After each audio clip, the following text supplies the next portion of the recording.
up, everybody? Welcome to another episode of the No Gimmicks podcast. I'm Dale Clifford. Unfortunately, it's going to be another solo week, a little bit of technical difficulties.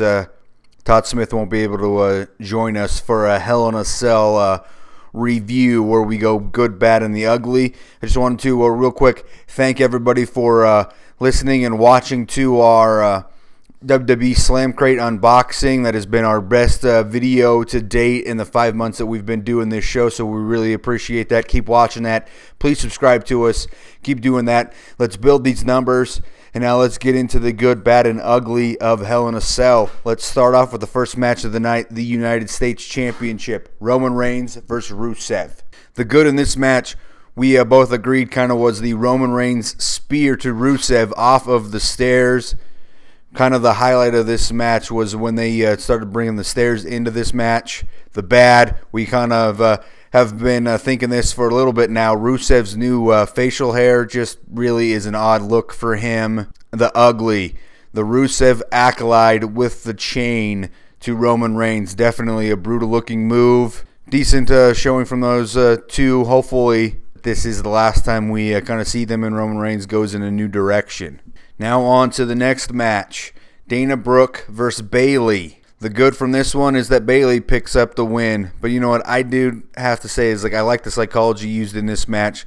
Dana working over the arm that Bayley had the muscle tape for. So very good psychology use there, and it's very good to see Bayley pick up the win. Hopefully she can start gaining some momentum on the main roster. The bad from this one comes from Todd.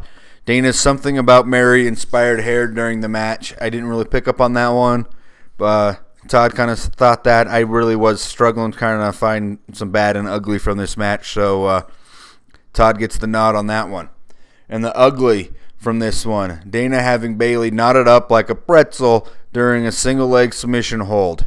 Again, I thought her psychology was good, but some of the things might have went a little bit too far in the hold work.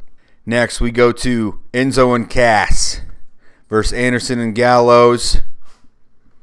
The good from this match is that Anderson and Gallows picked up a much-needed pay-per-view win. Hopefully, there's more to come from this, and they start trending back up towards the top of the tag team division, because I think they are really needed. Bad, Enzo and Cass becoming more and more of a comedy act and lesser of a threat as a tag team. Definitely agree. This is kind of a little bit of Todd's sentiment here. Definitely agree with it. I always thought that as a tag team in the ring, Enzo and Cass, I don't know if they were quite ready to be superstar tag team, but definitely Enzo's mic work is phenomenal, and I think they fit well on the main roster because of that. But as a tag team, I'm not quite sure where they are in the realm of being title contenders. And the ugly, Enzo providing us with an image of Luke Gallows being a woman. Yeah, no, that is definitely ugly. All right, moving on to the Universal title match, which was not the main event, kind of thrown into the middle of the card here because WWE decided to give the main event to the women. So, Universal title match, Kevin Owens versus Seth Rollins. The good from this match is it was a hell of a match, pun intended. We had power bombs through tables, power bombs through chairs, a spike DDT onto a chair, which was executed absolutely fantastic between both Owens and Rollins. And the RVD-inspired frog splash by Rollins. The bad, Owens using the fire extinguisher on the referee that allowed Jericho to interfere into this match. Definitely kind of felt like Jericho or somebody was going to get involved in this match. And again, we're not getting treated to Seth Rollins versus Kevin Owens in a fair and square one-on-one match, which is unfortunate. These two need to be able to shine in a one-on-one contest where we can pick a winner. But obviously, you got to pick up the heel heat for Kevin Owens, and Jericho kind of helps in that regard.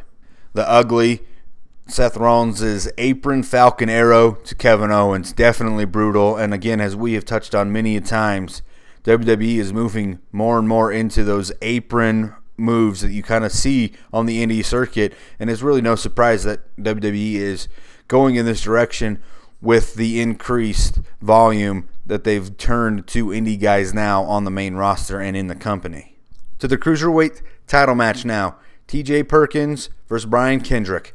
The good from this match, we thought Brian Kendrick had an absolutely fantastic heelish tactics when he was able to lure TJP in for the final fatal blow, which was that headbutt. He went for the sliced bread and missed it, and as soon as he started holding his ankle, I kind of went a little bit Star Wars here, and I was like, it's a trap! And I kind of knew what was coming, that TJP was going to be set up, and Kendrick was going to hit that some type of final move to get the win and become the new champion.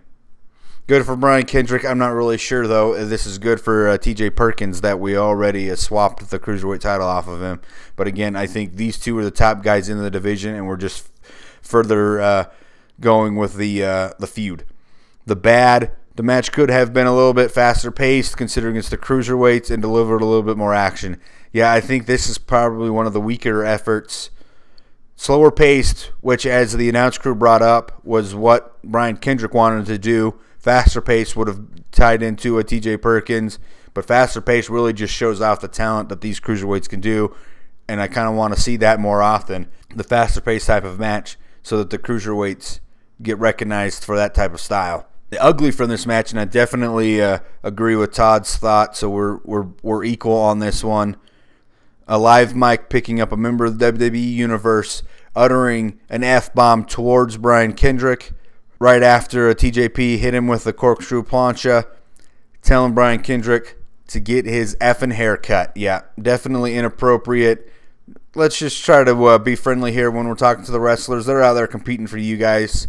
So just remember that. You can hate on him all you want. Just kind of try to keep the language down a little bit.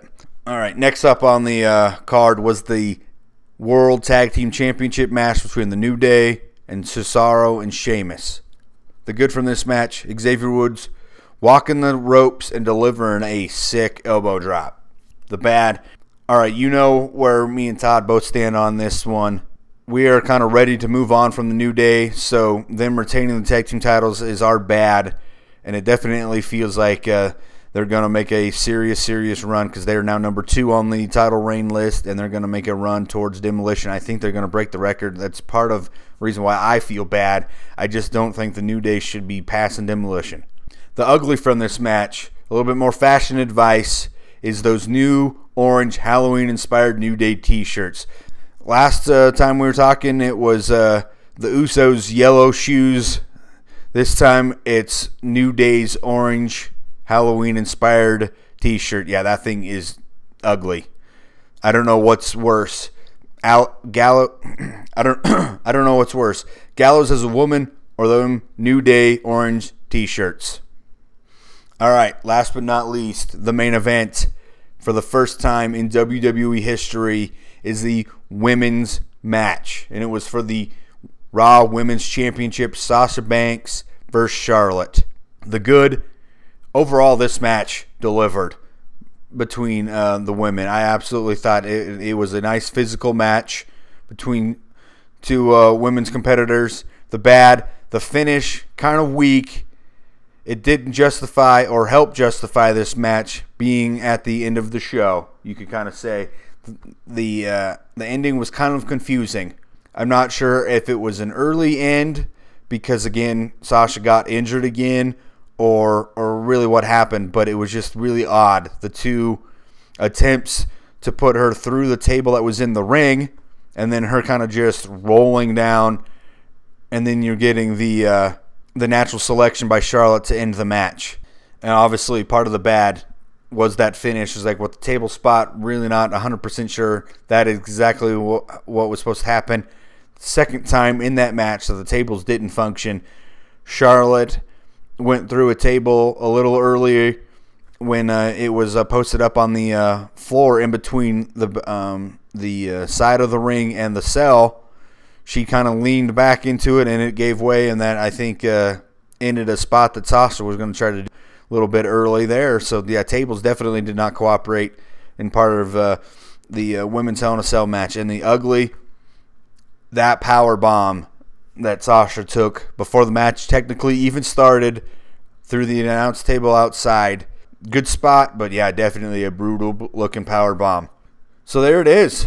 Once again, we took a look back at Hell in a Cell. I'm going to go ahead on the no gimmicks scale, rate this show. Not a huge fan of this one. Raw continues to let down, considering that they're the flagship show. Their pay-per-views, to me, are not better than SmackDown Live's at all. This one is right on the cusp. It's between a 2.5 and a 3. Kevin Owens and Seth Rollins' match was fantastic, ruined by Chris Jericho. I get why you're trying to elevate Kevin Owens' heel status, and the use of Chris Jericho, but I just wish that we could get Kevin Owens versus Seth Rollins. I think it's probably going to come at some point. You'd have to imagine that they're going to do something to stop Chris Jericho from getting involved so that we can get a clear-cut winner in this thing. So again, I'm going to go 2.7 because, like I said, it was in between a 2.5 and a 3, so flat score 2.7 for Raw's Hell in a Cell.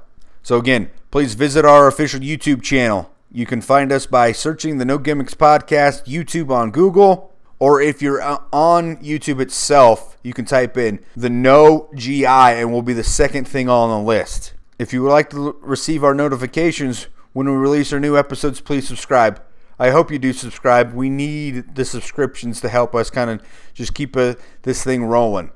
We would like to hear from our viewers, so please leave us some feedback in our comment section. Give us a like, give us a dislike, and if you're going to give us a dislike, please tell us what we're doing that you did not like from our show. That would really be appreciative so that we can move forward and kind of provide you content that you guys want to listen to. Also, please like us on Facebook and follow us on Twitter at the No Gimmicks PC. Be on the lookout for Todd's updates on his personal LinkedIn account weekly, usually Monday afternoons. And remember, sharing is caring. Feel free to share this link to our episodes with other wrestling fans and on your social media accounts as well. That does it for this episode of the No Gimmicks Podcast. For my tag team partner, Todd Smith, who isn't here out in Bristol, Connecticut, I'm Dale Clifford in Fernley, Nevada. Until next time, see you later.